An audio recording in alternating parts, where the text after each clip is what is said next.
Giilang top 1 regional drug target dakpan sa bypass operation sa kapulisan sa Cagayan de Oro City. Usa ka pulis angol human nga gipaak sa suspect atul sa operasyon. Ani a report ni Cyril Chavez. Dakpan human ang pila ka bulan nga pagsubay sa mga personal sa Regional Police Drug Enforcement Unit 10 ang 62 anyos nga suspect nga si alias Manoy sa gipahigayong bypass operation sa Ramonal Village, Barangay Kamumanaan, Cagayan de Oro City. Ang operasyon gilusad adlong Miyerkules kung asa positibong napalitan ang suspect og pakete sa shabu, bugti ang 1,000 pesos marked money. Diyan girikisa ang suspect.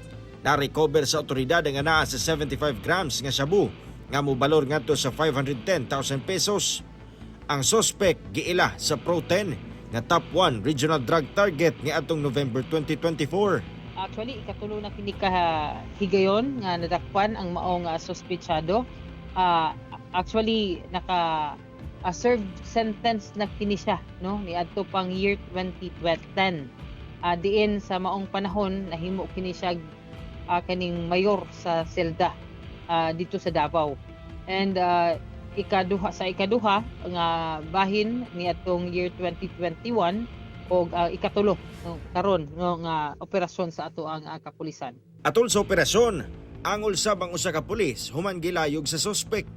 Gani gipaak pa kini sa suspect atol sa mong kagubot apan bisan pa niini daling natabang sa responding pulis ang sitwasyon ug nadakpan ang suspect. Adunay commotion no nga nahitabo but dali lamang kini nga na-pacify no or na control sa ato ang mga operatives. Diin actually aduna kitay operatiba nga iyahang napaakan, though minor naman nga mga injury pod. Kasong paglapas sa RA 9165 ang ipasaka batok suspect kinsa ginasuwayan pa nga makuhaan og pahayag. Cyril Chavez, 1 Mindanao.